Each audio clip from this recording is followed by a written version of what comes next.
ISI کے سابق سربراہ جنرل ریٹائرڈ فیض حمید کا خیال تھا کہ ان پر کبھی ہاتھ نہ ڈالا جا سکے گا۔ جنرل قمر جاوید باجوہ نے انہیں نومبر 2022 میں بتا دیا تھا کہ اگر general Asim Munir army chief بن گئے تو تمہارا کورٹ مارشل ضرور کریں گے، لیکن فیض صاحب کو یقین تھا کہ عاصم منیر آرمی چیف نہیں بن سکیں گے۔ جب عاصم منیر آرمی چیف بن گئے تو فیض صاحب نے قبل از وقت ریٹائرمنٹ لے لی۔ ریٹائرمنٹ کے بعد کچھ عرصہ وہ محتاط رہے، لیکن جب ان کے خلاف کوئی کارروائی نہ ہوئی تو وہ غیر محتاط ہو گئے۔ وہ ایک ایسے سسٹم کی پیداوار تھے جہاں طاقت کا بے جا استعمال ہوتا ہے۔ اختیارات کے ناجائز استعمال پر ادارے کے اندر تو جواب دہی ہوتی ہے، لیکن جب آپ ادارے کے سربراہ بن جائیں تو پھر ملک کا آئین و قانون بے بس ہو جاتا ہے۔ فیض حمید کو یقین تھا کہ اگر ان کے خلاف کوئی کارروائی ہوئی تو وہ یہ ثابت کر دیں گے کہ انہوں نے جو کچھ بھی کیا جنرل قمر جاوید باجوہ کے حکم پر کیا، اور باجوہ کے خلاف کارروائی کی کوئی ہمت نہیں کر سکتا، لہٰذا ان کے خلاف بھی کارروائی نہیں ہوگی۔ فیض حمید اپنے آپ کو ضرورت سے زیادہ چالاک اور ہوشیار سمجھتے تھے، اور یہی ان کی سب سے بڑی خامی تھی۔ ریٹائرمنٹ کے بعد وہ ایک نہیں 3 مختلف جماعتوں کی قیادت کے ساتھ رابطے میں تھے۔ وہ تحریک انصاف کے جنوبی پنجاب سے تعلق رکھنے والے ایک رہنما کے ذریعے مختلف لوگوں کو پیغامات بھیجتے اور تحریک انصاف کو اپنی مرضی کے مطابق چلانے کی کوشش کرتے رہے، یہاں تک کہ اپنے من پسند افراد کو پارٹی میں عہدے دلانے کی کوشش بھی کرتے تھے، جس پر تحریک انصاف کے اندر ان کے خلاف بے چینی پیدا ہو چکی تھی۔ اس بے چینی کے باعث کچھ ایسی خبریں بھی باہر نکلیں کہ انہوں نے تحریک انصاف کے کچھ رہنماؤں کو فوج کے حاضر سروس افسران کے خلاف بھڑکانے کی کوشش کی، اور جب ان خبروں کی تصدیق ہو گئی تو پھر فیض حمید کے خلاف ایک 7 سال پرانے مقدمے کو کھول کر کورٹ مارشل کی کارروائی شروع کر دی گئی۔ ٹاپ سٹی اسلام آباد کے مقدمے کی تحقیقات کے دوران ان کے خلاف ٹھوس ثبوت سامنے آ گئے تھے، لیکن جنرل قمر جاوید باجوہ نے ان کے خلاف کارروائی نہیں ہونے دی۔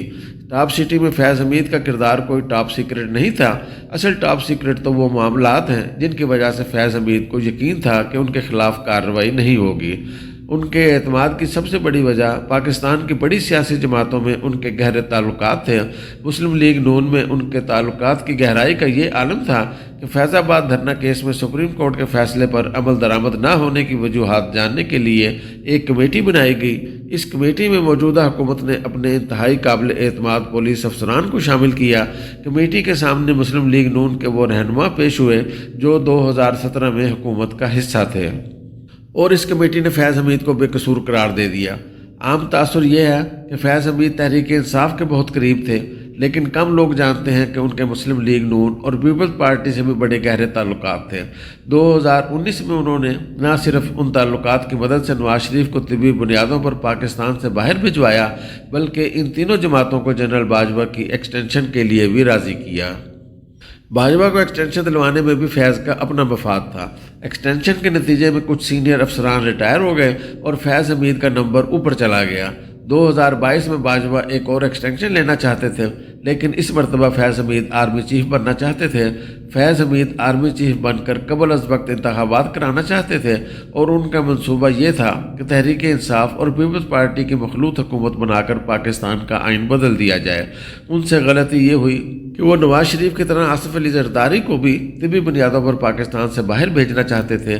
اس مقصد کے لیے انہوں نے بلاول بھٹو کو استعمال کرنے کی کوشش کی، لیکن بلاول نے اپنے والد کے خلاف کسی سازش کا حصہ بننے سے انکار کر دیا۔ بلاول نے مسلم لیگ نون کے ساتھ مل کر PDM بنائی، اور یوں عمران خان کی حکومت گرانے کے لیے کوششوں کا آغاز ہوا۔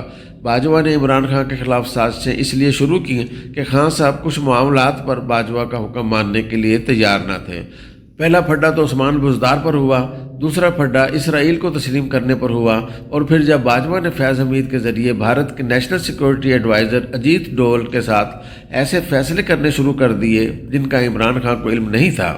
جب اپریل 2022 میں بھارتی وزیر اعظم نریندر مودی کا دورہ پاکستان طے کیا گیا تو وزیر خارجہ شاہ محمود قریشی نے اس دورے کو مسترد کر دیا۔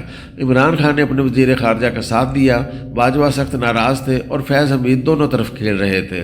انہوں نے ایک طرف تو بھارت کے ساتھ line of control per cease fire کے معاہدے پر آمادگی ظاہر کی، دوسری طرف عمران خان کو باجوہ سے بدظن کیا۔ عمران خان کا خیال تھا کہ بھارت نے 5 اگست 2019 کو مقبوضہ جموں و کشمیر کی حیثیت کو تبدیل کر کے پاکستان کو دھوکہ دیا ہے، لہٰذا اس دھوکے کے بعد پاکستان ان کے لیے مشکلات پیدا کرے گا۔ کشمیری رہنما بھارت کے ساتھ سیز فائر اور نریندر مودی کا دورہ، سید علی گیلانی ان تمام واقعات پر صرف پریشان نہیں بلکہ ناراض تھے۔ لیکن جب عمران خان نے مودی کا پاکستان میں استقبال کرنے سے انکار کیا تو باجوہ کے ساتھ ڈیڈ لاک ہو گیا۔ بعد میں صدر عارف علوی نے یہ ڈیڈ لاک ختم کرانے کی بہت کوشش کی، لیکن فیض حمید نے عمران خان کو باجوہ پر اعتماد نہ کرنے کا مشورہ دیا۔ فیض حمید کبھی عمران خان کے ہمدرد نہ تھے، وہ خان صاحب سمیت ہر کسی کے ساتھ ڈبل گیم کرتے رہے۔ 2019 سے 2022 کے دوران انہوں نے کچھ اہم غیر ملکی شخصیات کے ساتھ بھی تعلقات بنا لیے تھے اور انہیں یقین تھا کہ اگر ان کے خلاف کوئی کارروائی ہوئی تو یہ شخصیات انہیں بچا لیں گی۔ ابھی تک ان شخصیات نے فیض حمید کو بچانے کے لیے کچھ نہیں کیا۔ فیض حمید کے خلاف کارروائی سے فوج میں کرپشن کا راستہ رکے گا، لیکن اصل مسئلہ کرپشن نہیں بلکہ سیاست میں فوج کی مداخلت ہے۔ اس مداخلت سے ہی کرپشن کے راستے کھلتے ہیں۔ فوج کو مضبوط بنانے کے لیے ضروری ہے کہ سیاست میں فوج کی مداخلت ختم کی جائے۔ فیض حمید جیسے کردار فوج کی سیاست میں مداخلت سے پیدا ہوتے ہیں۔ کورٹ مارشل کی اقسام۔ پاکستان آرمی ایکٹ کے آرٹیکل 80 کے مطابق کورٹ مارشل کی 4 مختلف اقسام ہیں، جن میں general court martial, district court martial, field general court martial اور سمری کورٹ مارشل شامل ہیں۔ وفاقی حکومت یا آرمی چیف کے حکم پر کسی افسر کو فیلڈ کورٹ مارشل بلانے کا اختیار حاصل ہوتا ہے اور فیلڈ جنرل کورٹ مارشل میں کم از کم 3 افسروں کا ہونا لازمی ہے۔